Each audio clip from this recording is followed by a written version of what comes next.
"What are you doing, you little black punk? Trying to steal this yacht?" The police officer shouted, his voice full of anger and contempt. Maya Williams froze on the teak deck of the Starlight Grace, her polishing cloth still in one hand, the brass rail still warm beneath her other palm. Then Officer Daniel Hayes pulled his gun. Hayes pointed the gun straight at Maya's chest. "I said, get your hands up, now," he shouted. "Step away from the yacht." Her hands went up immediately. Sir, this is my yacht," Maya said, her voice already shaking. "I can prove it. The registration is inside the cabin. My ID too. I just need to get the papers." "Shut your mouth," Officer Daniel Hayes snapped. "You don't move unless I tell you to move." Maya swallowed hard. Behind the officer, Margaret Whitmore stepped forward, heels clicking sharply on the wood. She folded her arms and looked at Maya with open disgust. "That's her," Margaret said loudly. "I told you. She's been sneaking around this marina for weeks. I knew something wasn't right. You don't see girls like her owning something like that." Maya felt her throat tighten. "Ma'am," Maya said, her voice trembling, "you could have just asked me. I do own it. I restored it. The paperwork is inside.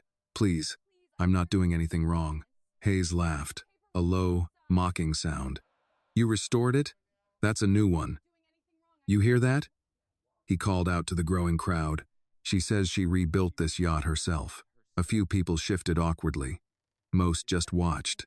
Maya's arms were starting to ache from holding them up, and she could feel her hands shaking. She hated that they could see she was scared. But there was a gun pointed at her and she didn't know what this man was capable of. "My father was a marine mechanic," she said quickly, the words tumbling over each other. "He taught me everything. I bought this yacht 2 years ago. It was damaged. I repaired the engine, the wiring, the interior, everything. I have receipts. I have the title. Please just let me show you." Margaret let out a small laugh. "Officer, I don't know what story she's trying to sell you, but that yacht is worth more than most houses here. This is exactly how people steal things now. They print fake papers and hope nobody checks." "I don't have fake papers," Maya said, her voice cracking. "Everything is legal. Please." Hayes tilted his head slightly, studying her like she was something he had already decided he didn't like. "Go get the papers," he said finally. Slowly, Maya nodded quickly. Okay, I'm going." She turned carefully and walked toward the cabin, her legs weak, her heart still pounding.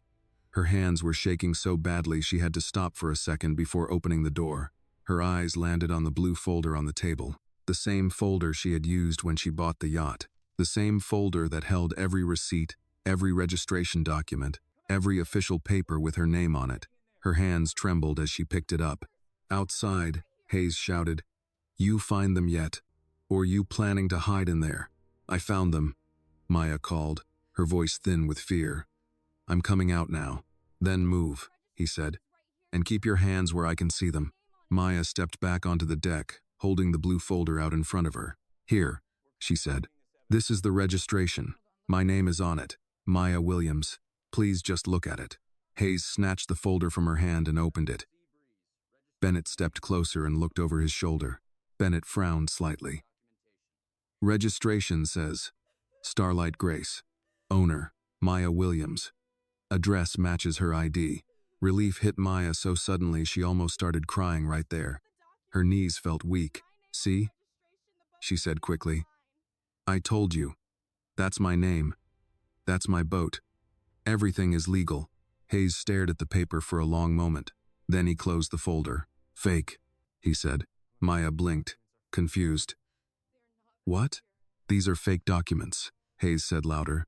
"You think we haven't seen fake paperwork before?" Maya felt like the ground had disappeared under her feet. "They're not fake," she said, panic rising in her chest. "You can call it in. You can check the registration number. You can check the VIN. Everything will match. Please. That's my name. That's me." Hayes stepped closer. "Turn around." "No," Maya said, shaking her head, tears starting to fill her eyes. "No, you can't arrest me. That's my yacht. You just read the paper. That's my name. I didn't steal anything. I didn't do anything wrong. Turn around, Hayes repeated. You are under arrest for stealing this yacht. I'm not a thief, Maya said, her voice breaking as tears spilled down her face. Please, you're making a mistake. That's my boat. I worked for it. I fixed it with my dad. Please don't do this. Hayes grabbed her arm suddenly and shoved her hard. Maya lost her balance and slammed into the railing, pain shooting through her hip. For a terrifying second, her foot slipped on the edge of the deck and her body tipped sideways toward the water. She gasped, grabbing the rail just in time, her heart jumping into her throat as the dark water moved below. Stop resisting, Hayes shouted. I'm not resisting, Maya cried, now openly crying, her voice desperate. I'm trying to show you the truth. That's my name on that paper. That's my boat. Margaret Whitmore shook her head slowly, loud enough for everyone to hear. Serves you right. People like you never learn. I didn't steal anything, Maya cried. Why won't you believe me? Just call it in. Just check the system. Please. Hayes twisted her arm behind her back. Pain shot through her shoulder and she cried out. You're under arrest, he said loudly. Grand theft vessel, trespassing, and resisting an officer. The metal handcuffs snapped shut around her wrists, cold and tight. All around her, phones were recording. People were whispering, but no one stepped forward. As Hayes marched her toward the patrol car, Maya turned her head one last time through tears and looked at the yacht. The name on the stern glowed in the golden evening light. Starlight Grace. Her father used to tell her that the sea was the only place a person could truly be free. But as the patrol car door opened, and she was shoved inside in handcuffs, Maya realized something with a clarity that cut through her fear and her tears. This was never about a stolen yacht. This was about a man who had looked at her and decided she did not belong. And now he was going to try to take everything she had built to prove it. The patrol car door slammed shut, and the sound echoed through Maya's chest like something final. For a few seconds, she couldn't breathe properly. The air inside the car smelled like plastic, old coffee, and something metallic. Her hands were cuffed behind her back, the metal cutting into her wrists every time the car moved even slightly. Through the window, she could still see the marina, the boats, the dock, the people who had watched everything and said nothing. And her yacht, Starlight Grace, floated exactly where she had left it, rocking gently in the water like nothing had happened, like her whole life hadn't just been ripped apart on its deck. Officer Hayes walked past the car slowly, talking to Margaret Whitmore. Both of them glanced toward the back seat where Maya sat. Margaret shook her head like a disappointed schoolteacher. Hayes smirked. Maya looked away. Don't let them see you cry, she told herself. Don't give them that. But her shoulders were shaking anyway, and she pressed her forehead lightly against the cool glass window, trying to steady her breathing. Her father's voice came back to her then, clear as if he were sitting beside her instead of gone these past 3 years. When something goes wrong, Maya, you don't panic. You start thinking. Panic is for people who don't have the truth on their side. I have the truth, she whispered to herself, her voice barely a sound. The driver's door opened and Hayes got in. A moment later, Bennett got into the passenger seat. The engine started. As they pulled away from the marina, Maya twisted slightly and looked out the back window until the last glimpse of Starlight Grace disappeared behind a row of masts. It felt like watching someone take her home and set it on fire while she was locked in a cage. If you feel bad for Maya, please like this video and subscribe to the channel, and comment below where you are watching from, because there might be someone near you watching this story with you right now. No one spoke for the first few minutes. The police radio crackled occasionally, voices talking about traffic stops, a noise complaint, something about a loose dog. Normal life. Normal problems, not the end of someone's world. Finally, Maya found her voice. You know that's my yacht, she said quietly. You saw the registration. Hayes didn't look back. You got a lot to say for someone in handcuffs. I didn't steal anything, she said, her voice shaking again. You read the paper. That's my name. People print names on paper every day, Hayes replied. Doesn't make it real. Then call it in, Maya said quickly. Check the number. Check the system. Please. This is a mistake. Bennett shifted slightly in his seat. He glanced back at her. then at Hayes. "We could just run the registration through the system," he said carefully. "It would take like 2 minutes." Hayes kept his eyes on the road. "We'll sort it out at the station." Maya felt panic start to rise again. "Why can't you just check now? If it comes back in my name, you can let me go." Hayes finally looked at her in the rearview mirror. His eyes were cold. "You're not in a position to tell me how to do my job." Maya opened her mouth, then closed it again. Her father had also taught her something else. Some people don't want the truth. They want control. She turned her head and looked out the window instead. The town passed by in a blur, small shops, a gas station, a diner where she and her father used to eat pancakes after early mornings on the water. Everything looked the same as it had that morning. But her life was not the same anymore. At the station, they pulled into the parking lot and Hayes got out first. He opened the back door and grabbed her arm, pulling her out harder than necessary. The sudden movement made her lose her balance, and she stumbled slightly, the cuffs digging deeper into her wrists. "Walk," he said. Inside, the station was too bright. Fluorescent lights hummed overhead. The floor smelled like disinfectant. A few officers looked up when Hayes walked in with Maya in handcuffs. "What've we got?" one of them asked casually. "Grand theft vessel," Hayes said. "Trespassing, resisting." Maya felt like she had been punched in the stomach. Hearing it said out loud made it feel more real, more dangerous. "I didn't resist," she said immediately. "I did everything he told me to do." I showed him the registration. Hayes ignored her. They led her to a desk where a tired-looking officer sat behind a computer. "Name?" the officer asked without looking up. "Maya Williams," she said. "Age?" 18. The officer finally looked up then, a flicker of surprise crossing his face. He looked at Hayes. 18? Hayes shrugged. Starting young, Maya felt tears burn her eyes again. "I didn't steal anything," she said, her voice breaking. "Please, you can check the registration. It's in my name." The desk officer looked between her and Hayes, then slowly turned his computer screen slightly so Hayes could see. "You want me to run the vessel registration now?" Hayes leaned on the desk. For a moment, Maya hoped this was the moment he would stop, that this would all end with a quiet apology and an awkward ride back to the marina. Hayes looked at the screen, then at Maya. "Yeah," he said finally. "Run it." The officer typed for a few seconds. The sound of the keyboard seemed incredibly loud in the quiet room. Then the officer stopped typing. He looked at the screen, then he looked at Hayes. "Boat registration comes back to a Maya Williams," he said slowly. "Purchased 2 years ago. Transfer of ownership legal. Taxes paid." The room went very quiet. Maya felt her knees go weak with relief. "I told you," she whispered. "I told you that was my yacht." For a moment, no one spoke. Then Hayes straightened up and said, "Doesn't change the fact she was trespassing and acting suspicious." Maya stared at him, not understanding. "Trespassing? On my own boat?" Hayes looked at the desk officer. "Finish the booking." Maya felt like the world tilted. "What? No. You can't. You just saw the computer. You just saw it's mine." "Turn around," the desk officer said quietly, almost apologetically. "I need to process the cuffs."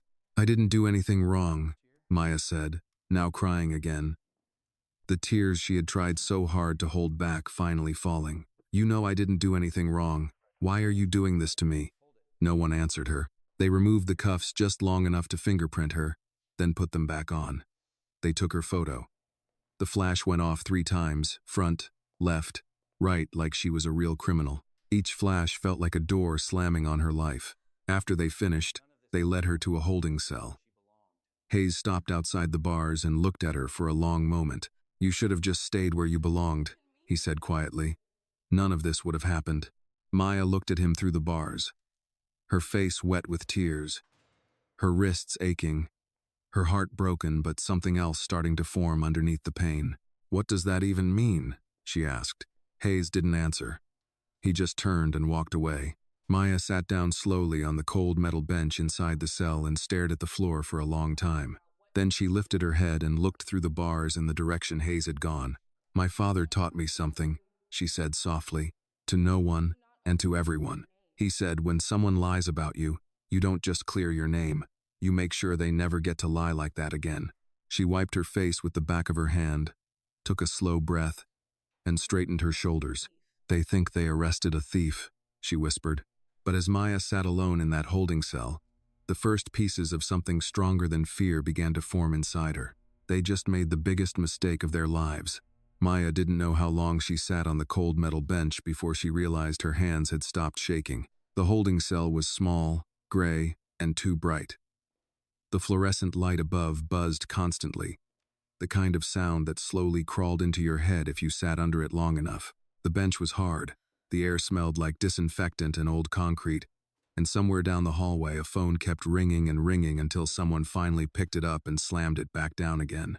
She had never been inside a place like this before. Maya leaned forward, resting her elbows on her knees, staring at the floor.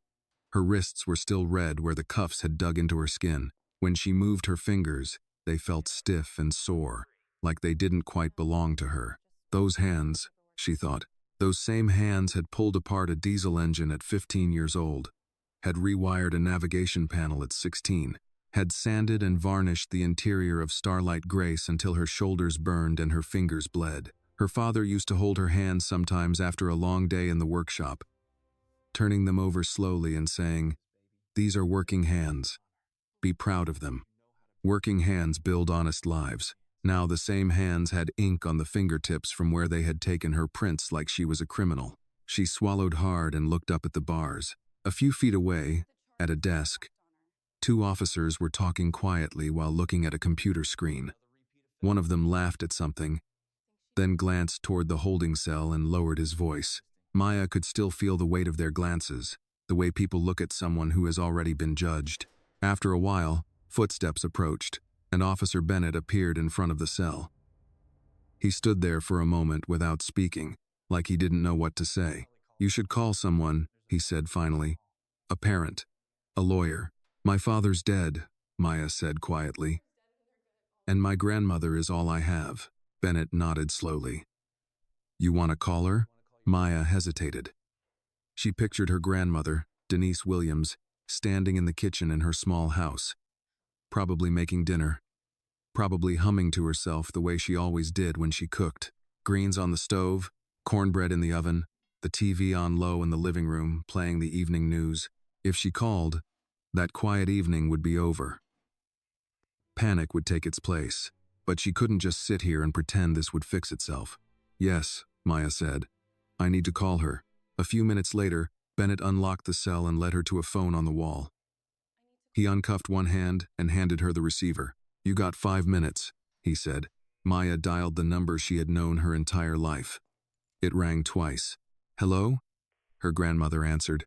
Maya opened her mouth, but for a second, no sound came out. All the strength she had been holding together since the marina suddenly cracked. "Grandma," she said, and her voice broke. "It's me. Maya? Baby, why you calling from a strange number?" "They arrested me," Maya whispered. There was silence on the other end of the line. Not confusion, not disbelief, just silence so deep it felt like the whole world had stopped breathing. "Arrested?" her grandmother said slowly. "For what?" "They said I stole my own yacht," Maya said, and the words sounded so ridiculous out loud that she almost started laughing, but the laugh turned into a sob instead. "I showed them the papers, Grandma. He read my name. He ran it in the system.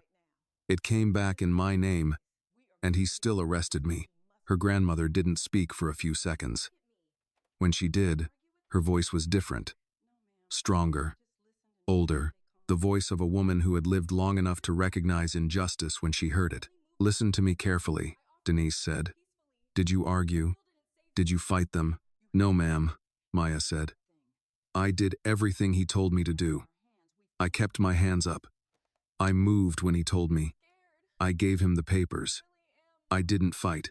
"Good," her grandmother said. "You did right. You always remember you don't fight men like that with your hands. You fight them with the truth." Tears ran down Maya's face silently. "I'm scared, Grandma," she admitted. "They took my fingerprints. They put me in a cell. They're saying I resisted. I didn't resist." "I know you didn't," Denise said. "I know who I raised. Now listen to me. I'm going to call Pastor Williams, and I'm going to call a lawyer. You are not going to sit in that place alone and let them write a story about you that isn't true. Do you hear me? Yes, ma'am, Maya whispered. Your daddy used to tell you something, Denise said. What was it? Maya closed her eyes. She could hear her father's voice like he was standing right beside her in that cold police station. Keep your receipts, Maya said softly. Keep your word, and never bow your head to a lie. That's right, Denise said.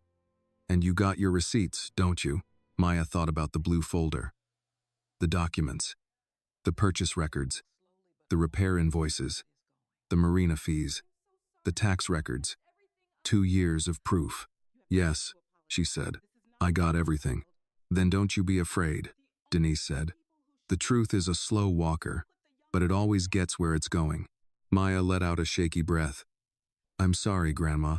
Don't you apologize for something you didn't do, Denise said firmly. You hear me? The only people who should be sorry are the ones who put you in there. Bennett tapped his watch gently, signaling her time was almost up. They say I might have to stay here tonight, Maya said quickly. No, Denise replied. You won't. I'm already getting my coat. I'm coming down there, and I'm bringing someone who knows the law better than those boys know how to lie. You just sit there and remember who you are. I will, Maya said. And Maya? Yes, ma'am.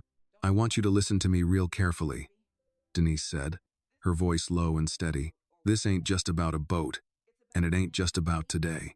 Men like that don't like being told they're wrong, and they don't like being embarrassed. So what happens next? You be smart.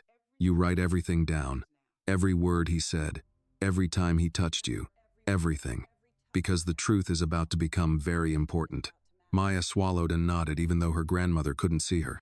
Yes, ma'am, she said again. She hung up the phone slowly and stood there for a moment, staring at the wall. Your grandma sounds like a strong woman, Bennett said quietly as he led her back to the cell. She is, Maya said. He hesitated, then said in a low voice. For what it's worth, I did see the registration. It did have your name on it. Maya looked at him. Then why am I still here? Bennett didn't answer right away. He looked down the hallway toward Hayes's office, then back at her. Because, Bennett said quietly, sometimes being right and being in charge are two different things. He locked the cell again and walked away. Maya sat back down on the metal bench and leaned her head against the cold wall. For the first time since the marina, she wasn't just scared anymore. She was starting to understand something. This wasn't a misunderstanding. This was a decision. And if it was a decision, that meant someone had made it. And if someone had made it, then someone could be held responsible for it. Maya looked down at her hands again, at the red marks on her wrists, at the faint black ink still clinging to her fingertips. Working hands, her father had called them. She slowly closed them into fists, then opened them again. They think they arrested a thief, she said quietly to the empty cell. Her voice was no longer shaking. They arrested the wrong girl. When they locked the cell again, and Officer Bennett walked away, the station grew quiet in a way that made every small sound feel louder than it should have been. Phones rang. A printer whirred somewhere down the hall. Someone laughed in a break room. The world outside that cell kept moving like nothing had happened.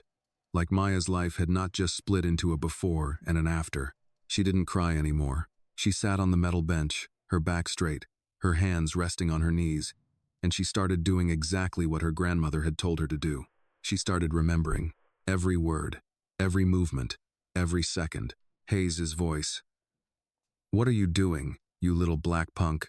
The gun, the shot hitting the wood. Margaret Whitmore saying, people like her don't own boats here. Bennett saying the registration matched.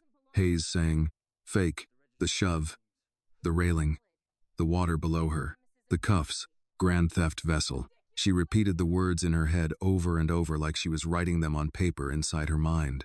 Time passed slowly. The light above her never changed, and she had no idea if it had been 1 hour or 3 when she finally heard hurried footsteps coming down the hallway. Then she heard her grandmother's voice. I want to see my granddaughter, right now. Maya stood up so fast the bench screeched against the floor. She moved to the bars just as Denise Williams came into view, wearing her long gray coat, and the church hat she wore whenever something serious was happening. Beside her was a tall woman in a dark blue suit carrying a leather briefcase. "That's her," Denise said, pointing. "That's my granddaughter." The woman in the suit stepped forward. "I'm Rachel Carter," she said calmly to the desk officer. "I'm an attorney. I'm here for Maya Williams." Everything changed when she said the word attorney. The desk officer straightened in his chair. Another officer disappeared down the hall, probably to find Hayes. Papers started moving. Doors opened and closed. The entire building suddenly behaved like it had somewhere important to be. A few minutes later, Hayes walked out of his office. He stopped when he saw Rachel Carter and Denise standing near the holding cell. "You her lawyer?" Hayes asked. "I am," Rachel replied, her voice calm and controlled. "And unless you have evidence that justifies holding my client, you're going to release her." Hayes crossed his arms. "She's being processed." "For what?" Rachel asked. "Because from what I understand, you arrested a legal owner on her own property after confirming her ownership through state registration." Hayes's jaw tightened slightly. "She was trespassing and acting suspicious." Rachel opened her briefcase and pulled out a notepad. "Good. Say that again." Hayes frowned. "What?" "Say it again," Rachel said, pen ready. "You arrested Maya Williams for trespassing on property she legally owns and for acting suspicious while standing on her own yacht. I just want to make sure I write your statement correctly." The room went very quiet. Denise walked up to the bars and reached through to grab Maya's hands. "You okay, baby?" she asked softly. Maya nodded, but her eyes filled with tears again when she saw her grandmother. "I'm okay now," she said, quietly. Rachel looked at Hayes. "Here's what's going to happen. You're going to release my client tonight. Tomorrow morning, we are going to file a civil rights claim against you, the department, and the city. And we are going to request the body camera footage from both officers, every dispatch recording, and every written report filed today." Hayes tried to laugh it off, but it came out tight. "You're making a big deal out of a simple arrest." Rachel shook her head slowly. "No, officer. You made a big deal out of a simple verification. You escalated a situation that should have ended the moment you saw her registration. And from what my client tells me, you discharged your weapon at the scene." Hayes didn't answer. Rachel continued writing on her notepad. "Did you feel your life was in danger when you fired that shot?" Still no answer. Rachel looked up at him. "Because if you didn't, that's reckless discharge of a firearm. Add that to excessive force, unlawful arrest, false reporting if your report doesn't match what actually happened. And we are no longer talking about a mistake. We are talking about a pattern." Hayes looked past her toward Bennett, who was standing near the hallway, very still, listening to every word. "Release her," Rachel said calmly. "Tonight, or we do this the hard way." 10 minutes later, they opened the cell. The desk officer avoided Maya's eyes as he handed her a plastic bag with her belongings, her phone, her wallet, the small keychain her father had given her shaped like a tiny wrench. "Sign here," he said quietly. Maya signed the paper with a hand that was still a little unsteady. Denise wrapped her arms around her the moment she stepped out. "It's okay," she whispered. "I got you." Maya held on to her grandmother tightly for a moment, breathing in the familiar smell of her perfume and laundry soap. For the first time since the marina, she felt like she was standing on solid ground again. Rachel stepped closer. "Maya, I need you to listen to me very carefully," she said. "From this moment on, you do not talk to any police officer without me present. You do not post anything online. You do not respond to reporters. And tonight, when you get home, you write down everything that happened, every word you remember, every person who was there, every time he touched you, every time he ignored the evidence." Maya nodded. "I remember everything." "Good," Rachel said. "Because this case is not just about proving you're innocent. That part is easy. This case is about proving what he did after he knew you were innocent." They walked outside into the cool night air. Maya took a deep breath, filling her lungs with air that didn't smell like disinfectant and concrete.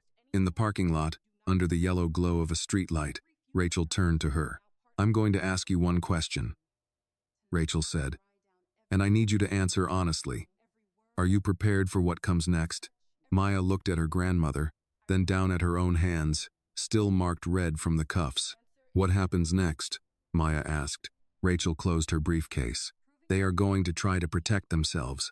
That means they're going to try to make you look like the problem. They're going to say you were aggressive. They're going to say you resisted. They're going to say the officer feared for his safety. They're going to try to make this your fault. Maya thought about Hayes' face. The way he had looked at her before he even spoke. Like he had already decided who she was. She slowly nodded. I figured. Rachel studied her for a moment. Most people settle these cases quietly. They take a check, sign a paper, and agree not to talk about it. Maya was quiet for a long moment. Then she said, "If I do that, he does this to someone else." Rachel didn't smile, but something in her eyes changed. "Respect, yes," she said. "He probably does." Maya looked back at the police station building, at the door Hayes had walked through earlier, at the place where they had taken her fingerprints and put her in a cell for a crime she did not commit. "They didn't arrest me because they thought I stole the yacht," Maya said quietly. "They arrested me because they didn't think I should own it." Denise squeezed her hand. Rachel nodded once. "Then let's make sure a jury hears that sentence." Maya looked down at the small wrench keychain in her hand, the one her father had given her years ago. She closed her fingers around it and felt something inside her settle into place. This wasn't over. It hadn't even really started yet. And for the first time since the gunshot at the marina, Maya wasn't just scared. She was ready. When Maya woke up the next morning, for a few seconds, she didn't remember. She lay in bed staring at the ceiling, listening to the familiar sounds of the house, the low hum of the refrigerator, the soft clink of a spoon against a mug as her grandmother stirred sugar into her coffee, the morning news murmuring from the living room television. It should have felt like any other morning. Then she rolled slightly onto her side and her wrists screamed. The memory came back all at once. The marina, the gunshot, the handcuffs, the holding cell. Hayes' voice telling her she should have stayed where she belonged. Maya sat up slowly and looked at her hands. The red marks were darker this morning, thin, bruised lines circling both wrists. She pressed her thumb gently against one of them and winced. Working hands, her father had called them. She swung her legs out of bed and walked into the kitchen. Her grandmother, Denise, stood at the stove in her robe, frying eggs in a cast-iron pan. The smell of coffee and butter filled the room, warm and familiar, the way home was supposed to smell.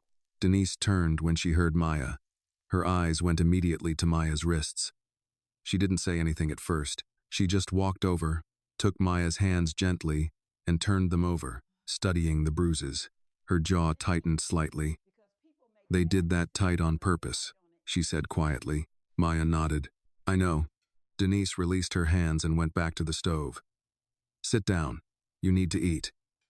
People make bad decisions when they fight on an empty stomach. Maya almost smiled at that.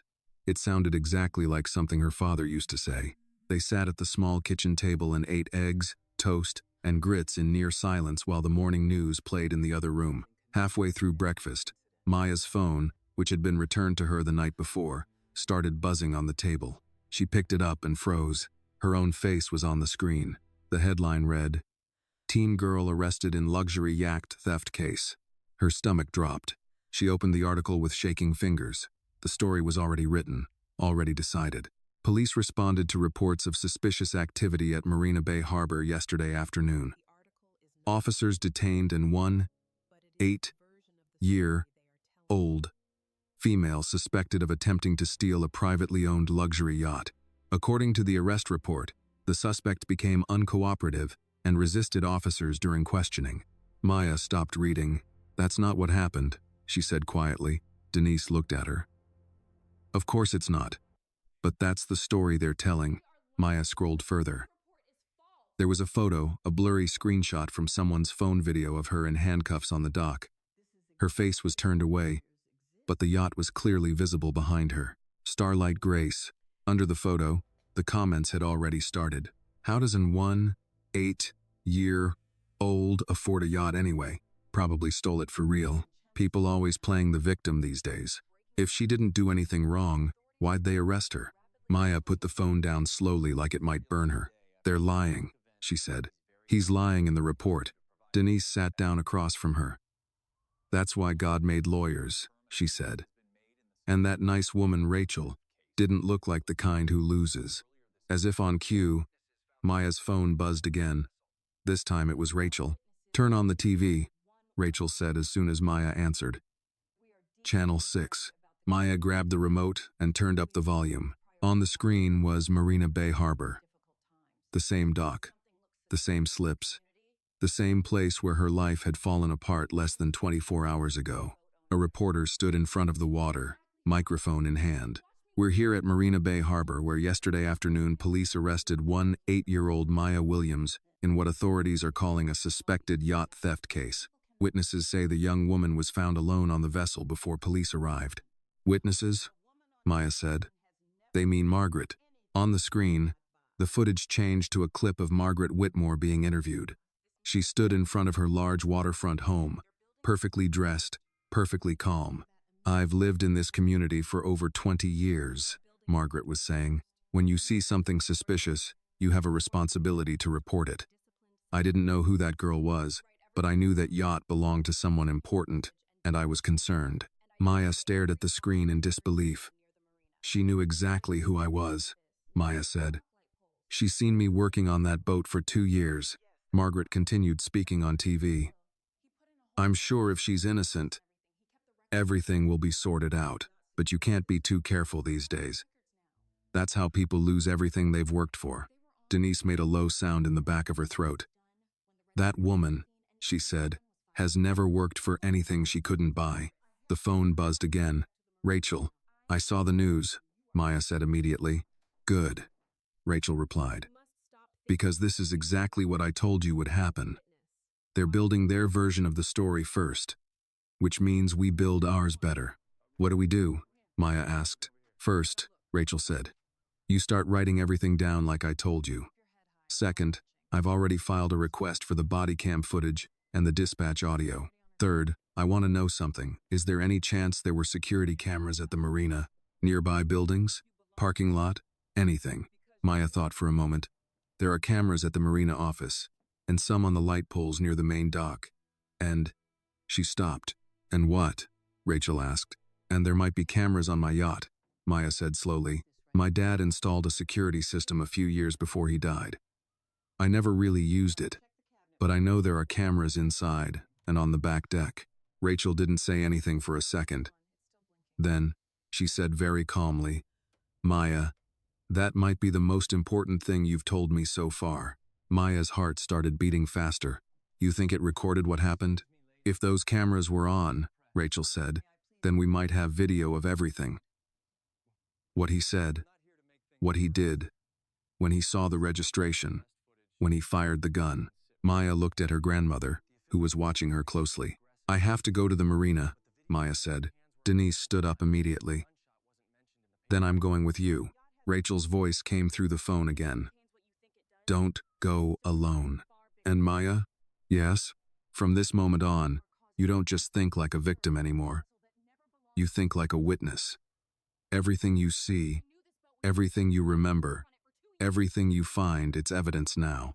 Maya looked down at her wrists again, at the bruises, at the marks the handcuffs had left behind. Yesterday, she had been a boat owner, a mechanic, a girl trying to build a business.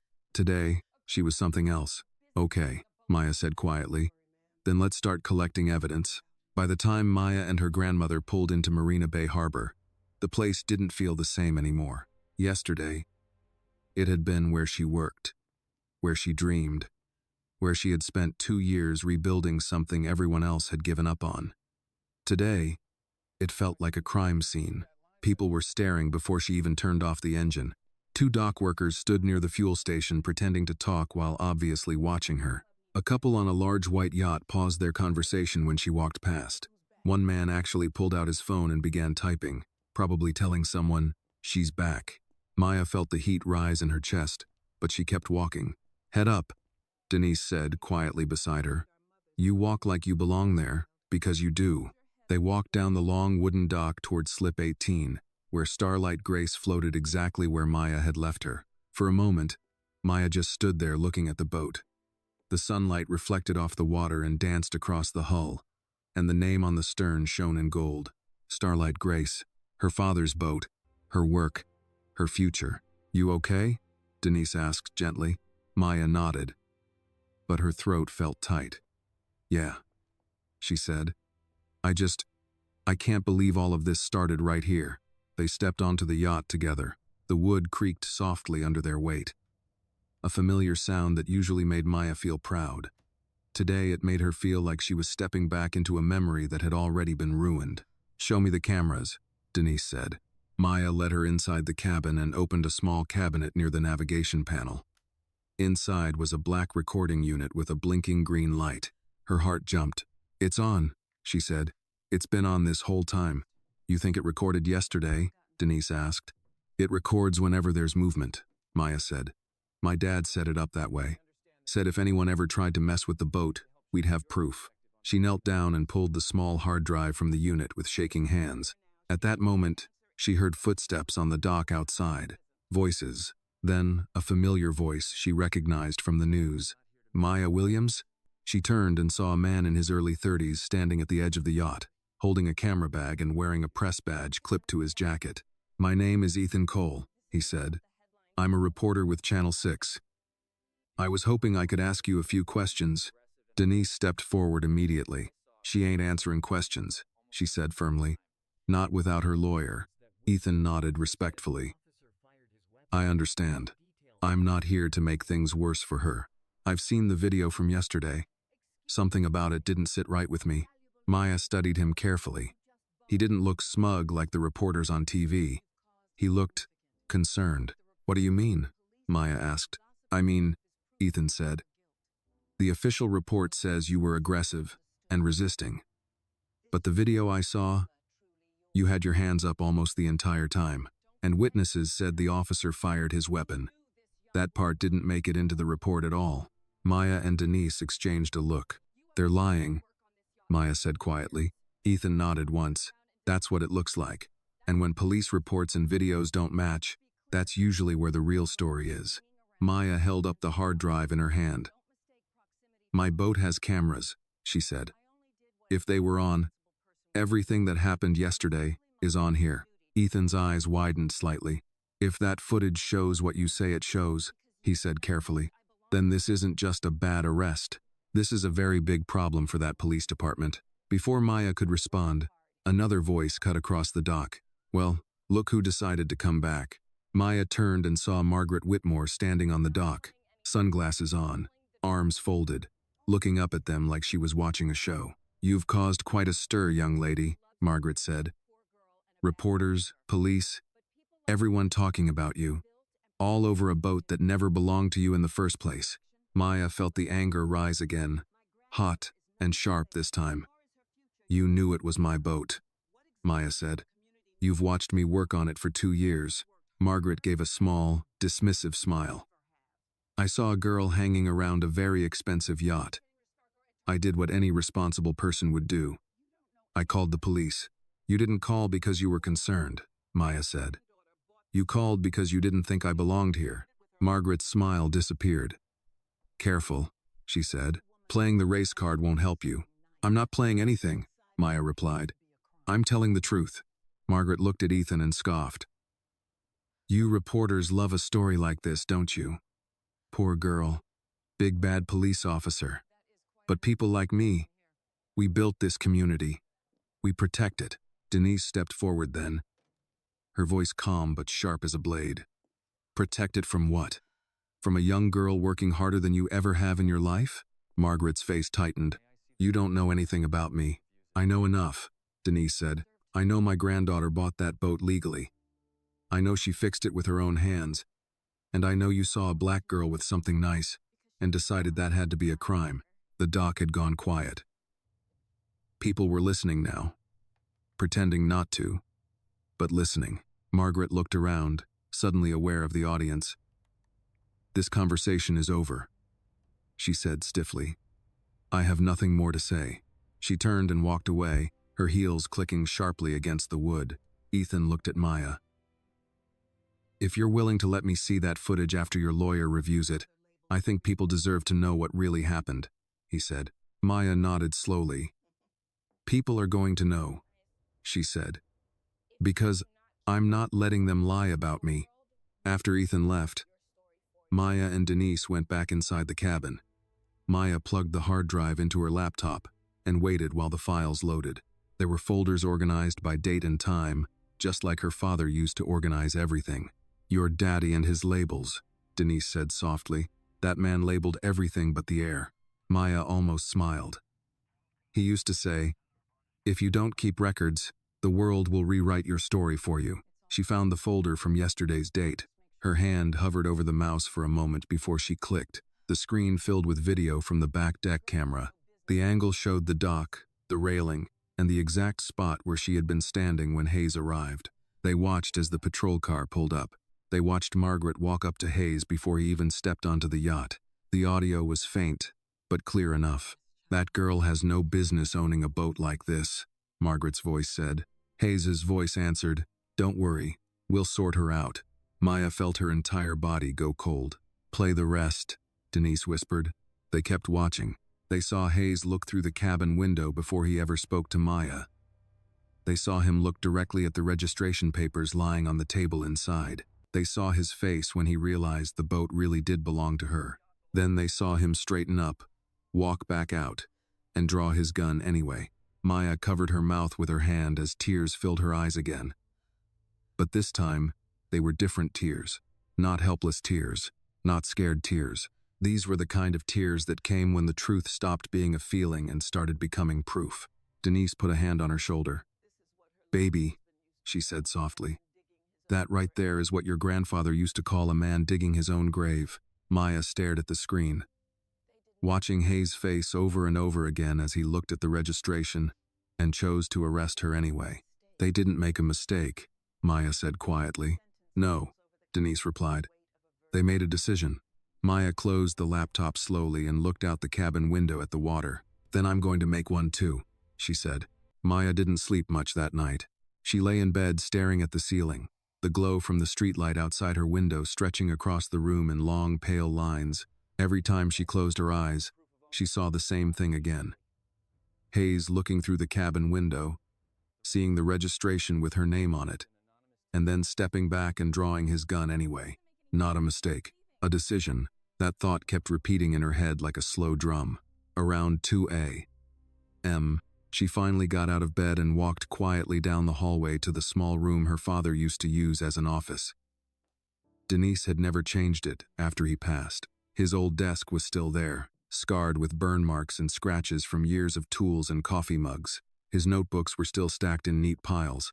Manuals, receipts, diagrams, labeled folders. Isaiah Williams had documented everything in his life. Like he knew one day someone might need proof that he had been here, that he had worked, that he had built something real. Maya sat in his chair and opened one of the notebooks. Inside were his tight, careful handwritten notes about engine repairs, wiring diagrams, parts orders, and little pieces of advice written in the margins. Measure twice, cut once. If it rattles, it's telling you something. If a man rushes you, he's hiding something. Always keep your receipts. Maya ran her fingers over the page and felt something inside her settle. Her father had spent his whole life fixing broken things. Engines, boats, sometimes people. But this wasn't something you fixed with a wrench. This was something you fixed with the truth. The next morning, Maya and Denise sat at the kitchen table with Rachel Carter. Maya's laptop was open in front of them. The video file was paused on the frame where Hayes stood outside the cabin window, clearly looking at the registration papers inside. Rachel watched the clip again without speaking. Then she asked Maya to rewind it and play the audio from the beginning. Margaret's voice came through the speakers. That girl has no business owning a boat like this. Hayes's voice followed. Don't worry, we'll sort her out. Rachel paused the video and leaned back in her chair slowly. Well, she said quietly, that's about as bad for them as it gets. Denise folded her arms. In plain English? In plain English, Rachel said. That video shows intent. He saw the registration before he ever spoke to you. He knew that boat belonged to you. And he arrested you anyway. Maya felt a strange mix of anger and relief. Hearing someone else say it out loud made it real in a different way. What happens now? Maya asked. Rachel closed the laptop gently. Now we stop thinking about this like it's just a bad arrest. Now we start thinking about this like it's a civil rights case. Denise nodded slowly. Meaning? Meaning, Rachel said. This is about unlawful arrest, excessive force, racial discrimination, and falsifying a police report. And if we can prove a pattern, if we can show this officer has done this before, then the city is in very serious trouble. Maya leaned forward.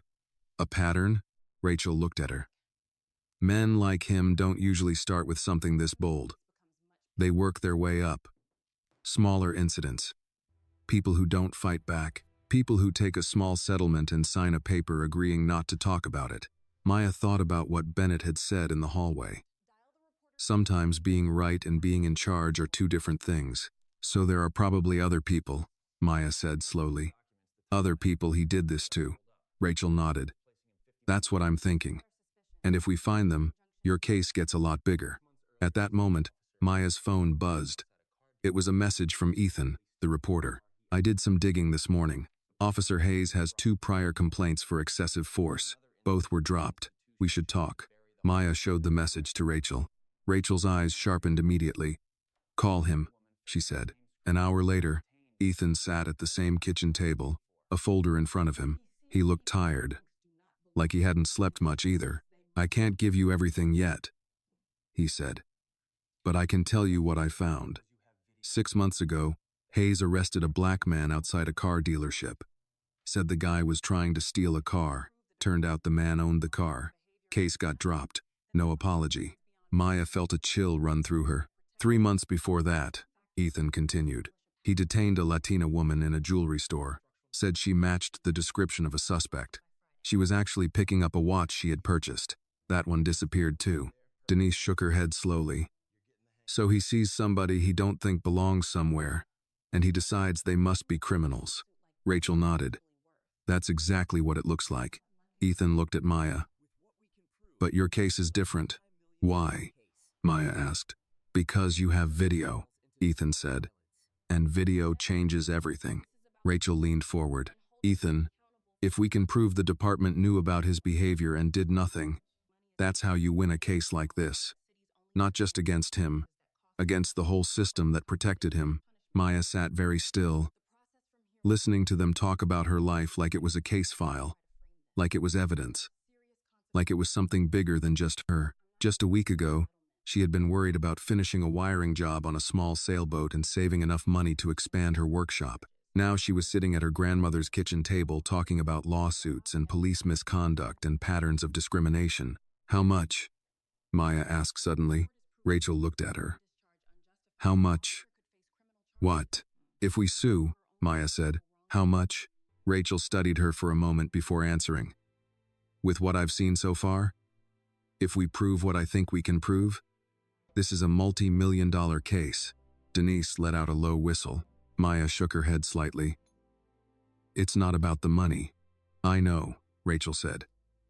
But the money is how the system admits it was wrong. That's the only language cities understand. Consequences that cost something. Maya thought about Hayes's face. The way he had looked at her like she was nothing. Like she was a problem he needed to remove. What happens to him? Maya asked. If we win, Rachel said. He loses his job. Possibly his pension. If the report is proven false, and the gun discharge unjustified, he could face criminal charges. Maya looked down at her hands again. Working hands. Her father had built engines with those hands. She had built a boat with those hands. And now, somehow, those same hands were about to help tear down something much bigger. They thought they were just arresting a girl, Maya said quietly. Rachel nodded. That's usually how these stories start. Maya looked up, her eyes steady now. No fear left in them, only something stronger. Then let's make sure they remember what happens next, she said. The next week moved slowly, but everything inside it felt heavy, like each day carried more weight than the one before. Maya spent most of her time at the kitchen table with Rachel, Denise, and sometimes Ethan, building what Rachel called the timeline. It wasn't just about what happened anymore, it was about when it happened. Who said what? Who saw what? And what the officer knew at each exact moment. Rachel spread documents across the table, printed screenshots from the yacht camera, still frames from phone videos taken at the marina, copies of the arrest report, and a printed transcript of the police radio dispatch. Cases like this, Rachel said, tapping the table gently, are not won by emotion. They're won by sequence. By proving that at minute 1, he didn't know. At minute 3, he suspected. At minute 5, he knew. And at minute 6, he arrested you anyway. That's how you prove intent. Maya leaned forward, studying the images. One still frame showed Hayes standing outside the cabin window, his head turned slightly, clearly looking at the registration papers inside on the table. That's the moment, Maya said quietly. That's when he knew. Rachel nodded. Exactly. Everything after that moment is where the law starts to work in your favor. Ethan slid another paper across the table.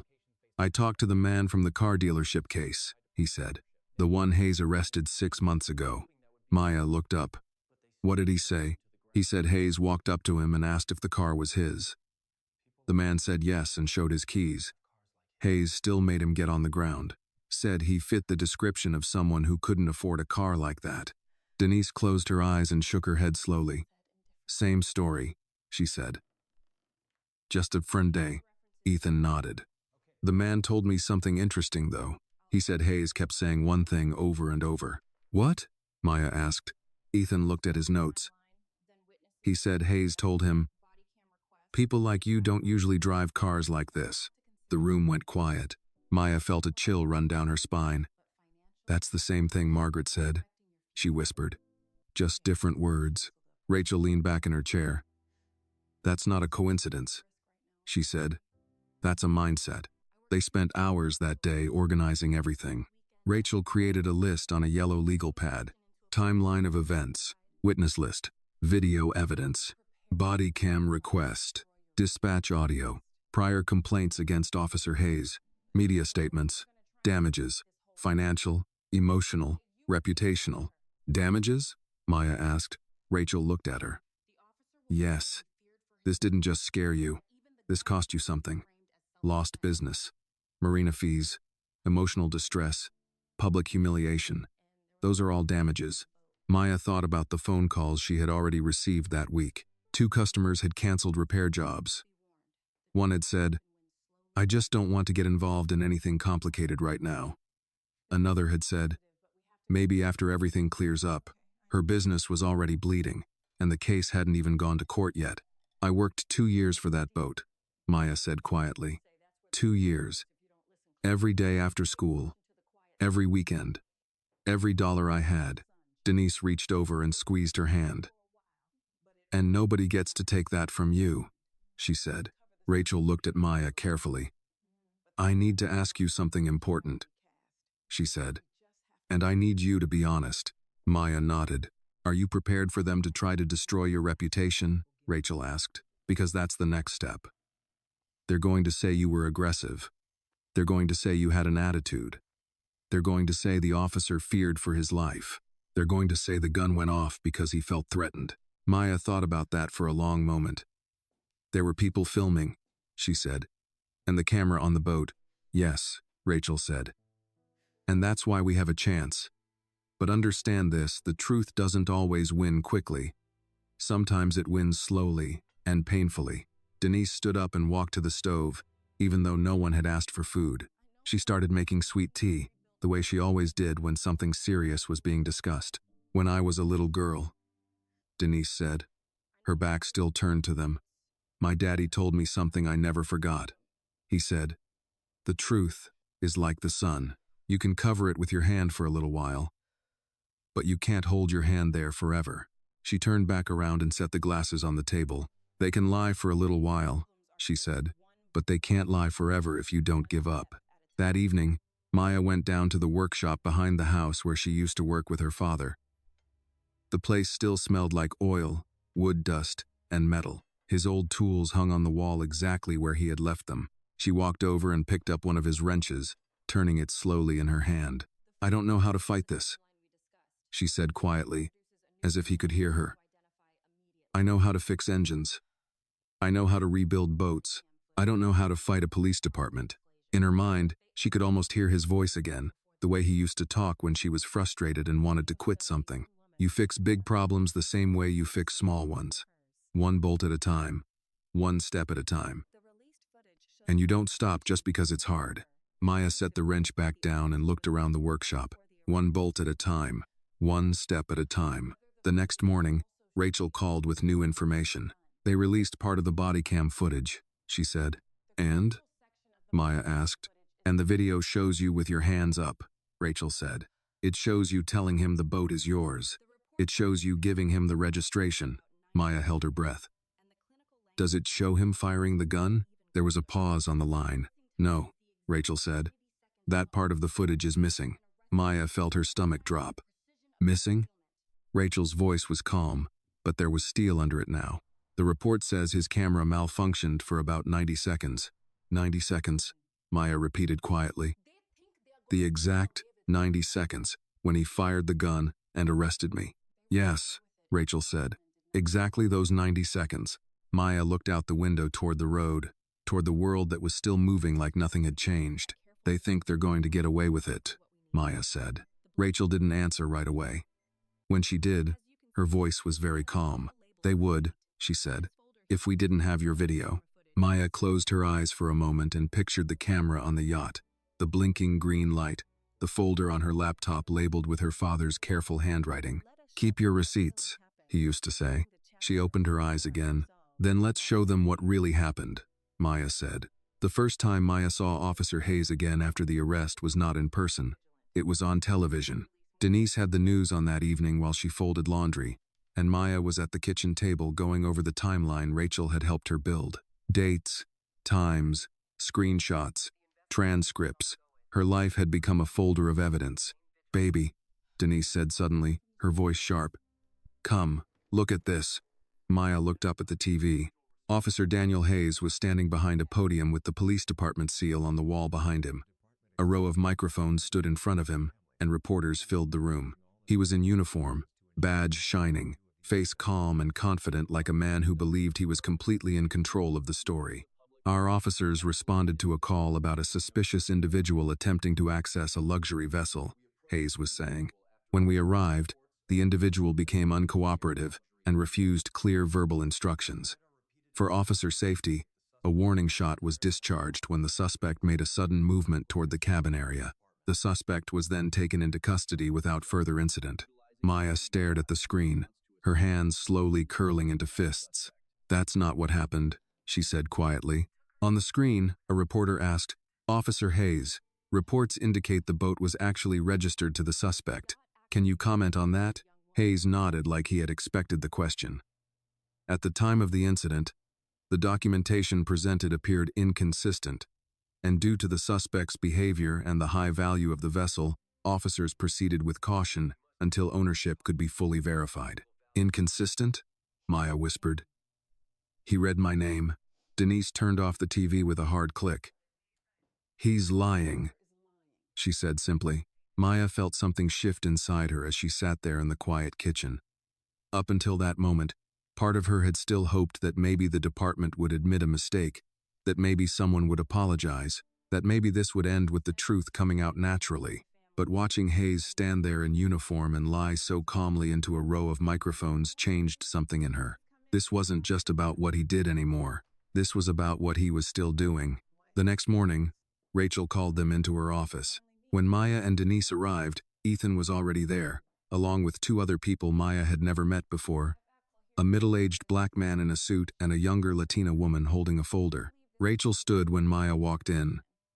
Maya, I want you to meet Thomas Reed and Elena Alvarez, she said.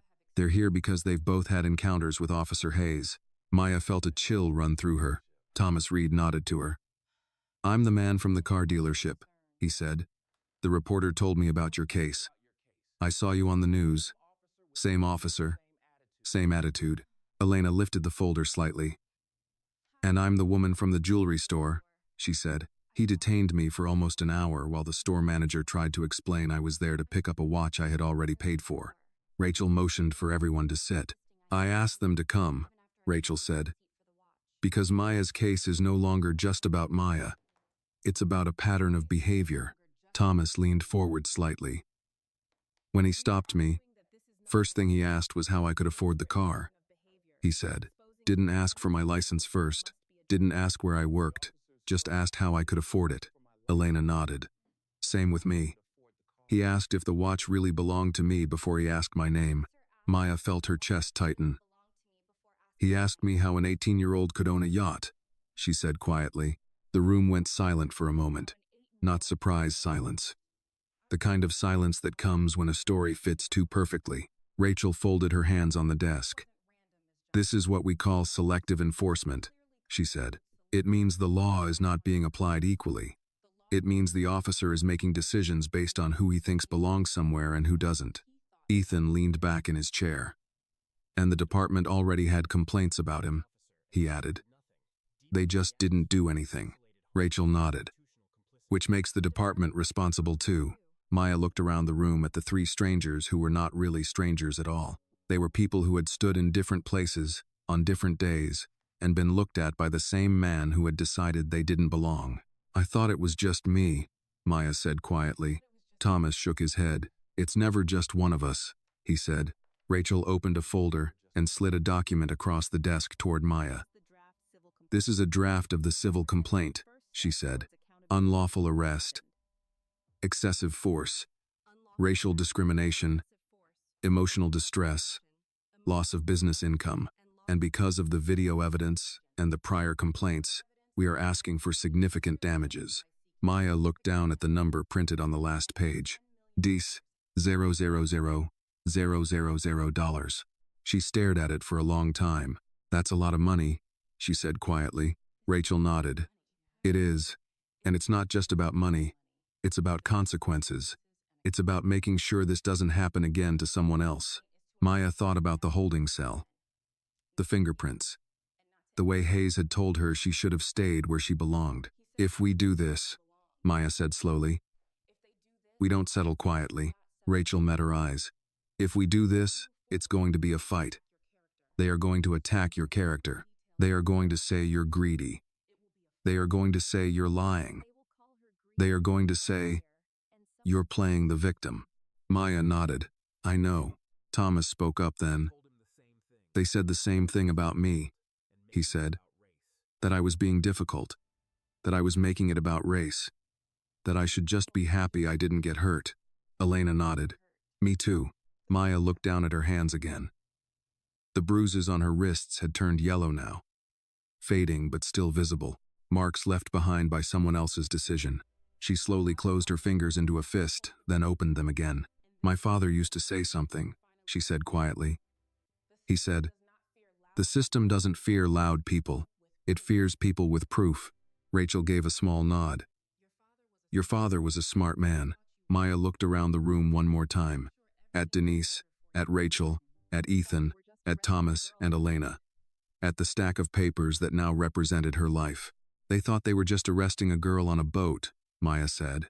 She pushed the lawsuit papers back toward Rachel and nodded once. File it, she said. The day they filed the lawsuit, it rained. Not a storm, not thunder and lightning, just a steady gray rain that made the city look quieter than usual.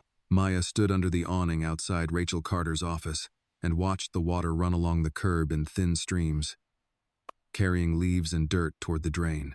Rachel stepped out beside her, holding a large envelope. It's done, she said. The city has been served. The police department has been served, and Officer Daniel Hayes has been served.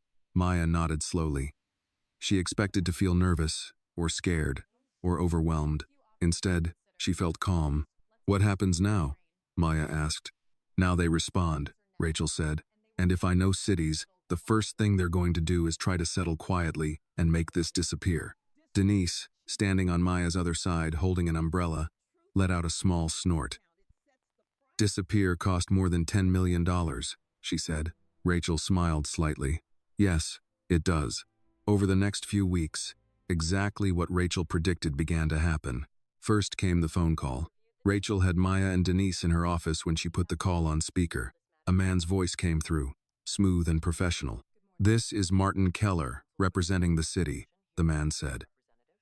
We believe this situation is a misunderstanding that has unfortunately been exaggerated in the media. The city is prepared to offer a settlement of $200,000 to Miss Williams in exchange for dropping the lawsuit and signing a non-disclosure agreement. Denise's eyebrows shot up. 200,000, she repeated. They think they can buy a lie cheap. Rachel didn't react.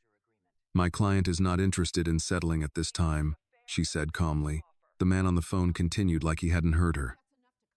This offer is generous considering the circumstances. If this goes to court, there is always risk. Juries are unpredictable. Miss Williams may end up with nothing. Maya leaned toward the phone. I almost lost everything already, she said. So, I'm not that scared of nothing. There was a brief pause on the line. Rachel spoke again. Any further communication can be directed to my office. Goodbye, Mr. Keller. She hung up. Denise looked at Maya. You sure about this, baby? That's a lot of money. Maya thought about the holding cell, the fingerprints, the news calling her a thief, Hayes standing at that podium lying to the world. If I take that money, Maya said slowly, then he gets to do this again to someone else. Denise nodded once. Then we keep going. A few days later, the body cam footage was officially released, at least the part that hadn't malfunctioned. Rachel's office had a copy, and the four of them, Maya, Denise, Rachel, and Ethan, sat together to watch it. The video showed Hayes walking onto the dock. It showed Maya with her hands up. It showed her speaking calmly, telling him the yacht was hers, telling him the registration was inside. The video showed Bennett finding the registration and reading her name out loud. Then the video cut. The screen jumped forward almost 2 minutes. The next part showed Maya already in handcuffs. Ethan shook his head slowly. That's the most convenient camera malfunction I've ever seen, he said. Rachel paused the video. It doesn't matter, she said, because we have something better. She turned to Maya. Bring up your video. Maya connected her laptop to the TV in Rachel's office and opened the file from the yacht camera. The room went quiet as the footage began to play. They watched Margaret approach Hayes before he even stepped onto the boat. They heard her say, "That girl has no business owning a boat like this." They heard Hayes respond, "Don't worry, we'll sort her out." They watched Hayes look through the cabin window and see the registration. They watched him step back, draw his gun, and fire into the wood. They watched him shove Maya into the railing. They watched him handcuff her while she cried and told him the boat was hers. When the video ended, no one spoke for a long moment. Finally, Ethan said quietly, "When this goes public, it's going to explode." Rachel nodded. "Yes," she said. "It is." Maya stared at the frozen image on the screen, Hayes' face. Caught mid-motion, his hand gripping her arm, his expression hard and certain. "He lied," Maya said quietly. "He stood in front of cameras and lied." Rachel looked at her. "And now we prove it." About 2 weeks later, Rachel received notice that Officer Bennett had agreed to give a sworn deposition. Maya sat in Rachel's office the day Bennett came in. He looked nervous, like a man who hadn't slept well in days. Rachel turned on the recorder. "State your name for the record." "Officer Luke Bennett," he said. "Officer Bennett," Rachel said calmly. "Did Officer Hayes see the registration papers showing Maya Williams as the owner of the yacht before he arrested her?" Bennett swallowed. His eyes flicked briefly toward Maya, then back to Rachel. "Yes," he said quietly. "He saw them." Maya felt her heart start beating faster. Rachel continued.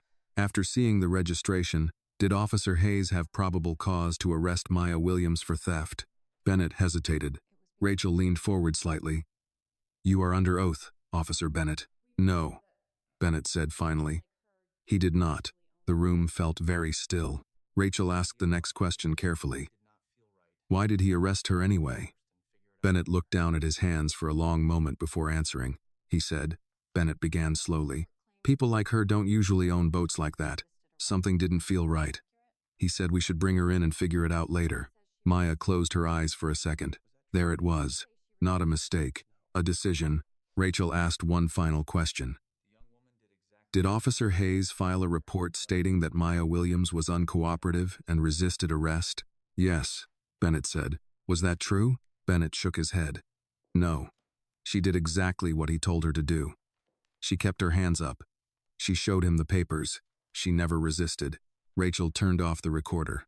When Bennett left, Maya sat very still in her chair, staring at the table. Rachel gathered the papers slowly and put them into the file. Well, Rachel said quietly. That was the moment the city's case collapsed. Maya looked up. What do you mean? Rachel met her eyes. I mean, now we don't just have video. We don't just have your testimony. We have a police officer testifying under oath that another officer knowingly arrested an innocent person. Maya let out a slow breath she didn't realize she had been holding. So what happens now? She asked. Rachel closed the file and placed her hand on top of it. Now, she said, they decide whether they want to lose this case quietly or lose it in front of the entire country. 2 days after Officer Bennett gave his statement, the city called again. This time, they didn't offer $200,000. Rachel had Maya and Denise in her office when the phone rang. Rachel looked at the number, then at Maya, and pressed the speaker button. Rachel Carter, she said. This is Martin Keller again, representing the city, the man's voice said. He sounded less confident than before. We would like to discuss a revised settlement offer. Rachel didn't say anything for a moment. I'm listening. The city is now prepared to offer Miss Williams $1 million to settle this matter privately, Keller said. This includes damages, legal fees, and a confidentiality agreement. Denise let out a quiet breath through her nose. Went up quick, she muttered. Maya stared at the phone but didn't say anything. Rachel spoke calmly. As I said before, my client is not interested in settling at this time. Keller continued, his voice tightening slightly. Miss Carter, if this goes to trial, the process will take years. Appeals, hearings, motions. Your client is young. This will follow her for a long time. A settlement allows everyone to move on. Maya leaned forward. Move on means pretend it didn't happen, she said. There was a pause on the line. Miss Williams, Keller said, sometimes it's better to accept a good outcome than to risk a bad one. Maya thought about the night in the cell, the fingerprints, the news calling her a thief, Hayes' voice telling her she should have stayed where she belonged. A good outcome would have been not getting arrested for owning my own boat, she said quietly. So no, I'm not interested. Rachel hung up without another word. Denise looked at Maya for a long moment. You just turned down $1 million, she said. Maya nodded slowly. He thought I wouldn't fight, she said. He thought I'd be scared and go away. Denise's eyes softened. Your daddy would be proud of you, she said. The case moved faster after that. Ethan's story aired 3 nights later. He didn't make it dramatic. He didn't make it loud. He just laid out the facts, the arrest report, the missing body cam footage, the yacht video showing Hayes seeing the registration before drawing his gun, and Officer Bennett's sworn statement. The segment ended with Ethan looking straight into the camera and saying, the question is no longer whether Maya Williams owned the yacht. Records show she did. The question now is why she was arrested after police confirmed that she did. The story spread quickly after that. Other stations picked it up. Then a national network called Rachel's office asking for an interview. Then a civil rights organization released a public statement saying they were monitoring the situation closely. And then, something unexpected happened. More people started calling. Rachel's receptionist began taking messages from people who said they had also had encounters with Officer Hayes. Some were small things, traffic stops that turned into car searches, questions that didn't make sense, being detained longer than necessary, but a few sounded very familiar. One afternoon, a man in his 50s came into Rachel's office and asked to speak to Maya. His name was Robert Jenkins. I own a small construction company, he told her, sitting across from her in Rachel's office. Last year, I was checking on a job site in a new neighborhood. Hayes showed up and asked what I was doing there. I told him I owned the company. He asked me for proof. I showed him my business license. He still made me sit on the curb for 30 minutes while he verified it. Maya listened quietly. Robert looked at her and said something she would never forget. It's not the time on the curb that gets you, he said. It's the way they look at you while you're sitting there, like you're something that needs to be explained. A few days later, a young black couple came in and told a similar story about being stopped in their own neighborhood and asked if they really lived there. Then an older Latino man came in and said Hayes had once followed him around a hardware store and asked if he needed help 3 times in 10 minutes, then asked to see his receipt before he even got to the register. Rachel started a second folder. Pattern of conduct, she labeled it. One evening, Maya and Denise were sitting on the porch watching the sun go down when Denise spoke quietly. "You know what this is really about, don't you?" she said. Maya looked at her. "What?" "It's about who people think belongs," Denise said. "Who belongs in a nice neighborhood, who belongs on a yacht, who belongs driving a nice car, who belongs in a jewelry store. Some people think they get to decide that just by looking at you." Maya thought about that for a long time. "They looked at me and saw a problem," Maya said. Denise nodded. "But what they didn't see," she said, "was a girl who kept every receipt." A week later, Rachel called with the news they had been waiting for. "The city wants mediation," she said. "That means they know they're going to lose." Maya felt her heart beat faster. "What does mediation mean?" "It means we sit in a room," Rachel said, "and they try one last time to settle before this goes to a public trial." "And if we don't settle?" Rachel's voice was calm. "Then we go to court, and everything becomes public. The video, the testimony, the pattern. All of it." Maya hung up the phone and sat quietly for a long time. Denise came into the room and saw her sitting there. "That the lawyer?" she asked. Maya nodded. "They want to settle again." Denise sat down across from her. "So, the question now?" Denise said. "Ain't whether you can win. Sounds like you already did." Maya looked down at her hands, then back up. "The question is, what does winning look like?" she said. Denise smiled slightly. "Now you're asking the right question." The mediation took place on a gray Tuesday morning in a tall office building downtown. The kind with polished floors, quiet hallways, and people who spoke in low voices like everything they said cost money. Maya sat at a long table between Rachel and her grandmother. Across from them sat 2 men in suits and a woman with a laptop. At the far end of the table sat a retired judge who had been hired to act as the mediator. Officer Hayes was not in the room, but his presence was there anyway. In every document, every photograph, every second of video they had brought with them. The mediator folded his hands and looked at Maya. "Miss Williams," he said gently, "this meeting is an opportunity for both sides to reach an agreement without going through a lengthy public trial. It is often less stressful for everyone involved." Maya nodded politely. She understood what he was really saying. Trials were ugly. Trials were public. Trials lasted years. Settlements made problems disappear quietly. Rachel slid a folder across the table toward the city's lawyers.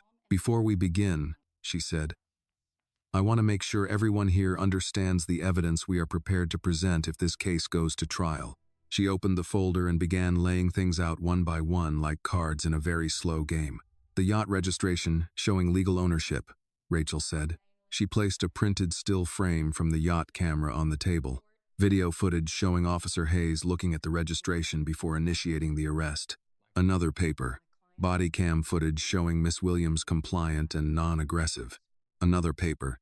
Officer Bennett's sworn testimony confirming Officer Hayes knew the yacht belonged to Miss Williams and arrested her anyway. Another paper.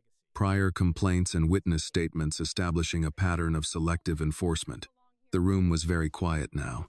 Rachel folded her hands. "If this case goes to trial, all of this becomes public record," she said. "Every report, every video, every statement, and we are confident a jury will see this for what it is." One of the city's lawyers cleared his throat. "The city is prepared to offer a settlement of $5 million, he said. Denise's eyebrows lifted slightly, but she didn't say anything. Maya looked at Rachel, then back at the lawyers across the table. $5 million, a number so big it didn't feel real. The mediator looked at Maya kindly. "Miss Williams, this is a substantial settlement," he said. "It would provide security for your future, your business, your family. You would not have to endure a public trial." Maya sat very still, thinking. She thought about the cell, the fingerprints, the news calling her a thief, Margaret Whitmore standing on the dock saying people like her didn't belong, Hayes firing a gun into the wood beside her. Hayes standing in front of cameras and lying. "What happens to Officer Hayes?" Maya asked. The city's lawyer spoke carefully. "Personnel matters are internal to the department. However, I can say that appropriate action will be taken." "That's not an answer," Maya said. Rachel stayed quiet, letting Maya speak. Maya looked at the lawyer. "If I take the money, does he keep his job?" The lawyer didn't answer right away. That was answer enough. Maya nodded slowly. Then she looked at the mediator. "Can I ask for something that isn't money?" The mediator leaned forward slightly. "You can ask for anything," he said. "They may or may not agree." Maya turned back to the city's lawyers. "I want 3 things," she said. They waited. "First, I want a written public apology from the police department, admitting that I was wrongfully arrested and that I was the legal owner of the yacht." One of the lawyers started writing. "Second," Maya continued, "I want Officer Hayes fired, and I want it on public record why he was fired." The lawyers exchanged a glance. "And third," Maya said, her voice steady, "I want the city to create a fund to help young people who want to learn skilled trades but can't afford school. Boat repair, engine work, electrical, construction, trades. The kind of work my father taught me. I want it in my father's name." Denise looked at her, eyes shining but silent. The room was very quiet again. The city's lawyers asked for a break and left the room. Maya sat there with Rachel and Denise, her hands folded on the table. Rachel leaned toward her slightly. "Most people would just take the money," she said quietly. Maya nodded. "I know. You're doing something bigger," Rachel said. Maya thought for a moment. "When he arrested me," she said, "he thought I was alone. He thought I was just one girl, and nobody would care." She looked down at her hands. "He was wrong," she said. After almost an hour, the city's lawyers came back into the room. They sat down, and the older one adjusted his glasses and looked at Maya. "The city agrees to your terms," he said. "There will be a public apology. Officer Hayes will be terminated effective immediately. The city will establish a trade scholarship fund in your father's name, and the city will pay a settlement of $10 million. Denise covered her mouth with her hand and let out a quiet sob. Maya didn't cry. "Not yet." The mediator smiled slightly. "Miss Williams," he said, "I believe this is what justice looks like today." Maya thought about that sentence for a moment. Justice doesn't always come when it should, but it comes when someone refuses to walk away. She signed the agreement with a steady hand. A week later, the police department held a press conference. This time, Officer Hayes was not the one standing behind the podium. The police chief stood there instead, reading from a prepared statement. "On behalf of the department, we would like to issue a formal apology to Miss Maya Williams for her wrongful arrest. Miss Williams was the legal owner of the vessel in question, and she was treated in a manner that did not meet the standards of this department. The officer involved is no longer employed by this department. We are reviewing our policies and training procedures to ensure this does not happen again." Maya watched the press conference from the deck of Starlight Grace with Denise and Rachel standing beside her. Reporters stood on the dock now, but this time they were there because she had invited them. After the cameras turned off, Maya walked to the stern of the yacht and ran her hand gently over the gold letters of its name, Starlight Grace. Her father used to tell her that boats were like people. If you took care of them, they would carry you through storms you never thought you could survive. Denise walked up beside her. "Your daddy would be proud," she said softly. Maya looked out at the water, the sunlight dancing across the surface. The marina quiet again like it had been before all of this started. "They thought they were arresting a thief," Maya said quietly. She rested her hand on the railing and looked out toward the horizon. "But all they really did," she said, "was make the whole world see who I really was." This story reminds us that injustice often begins with a simple assumption, someone looking at another person and deciding they don't belong. Maya was not arrested because she stole something. She was arrested because someone believed she could not possibly have earned it. The lesson is simple but powerful. Always keep your proof, always stand your ground, and never let someone else write your story for you. Justice does not come to those who stay silent.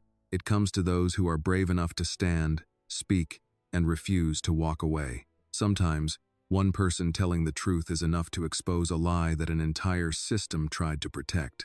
This video is a work of fiction created with the assistance of artificial intelligence. All characters, events, and situations are not real and do not represent any actual people or true stories. The content is intended for storytelling and emotional illustration only.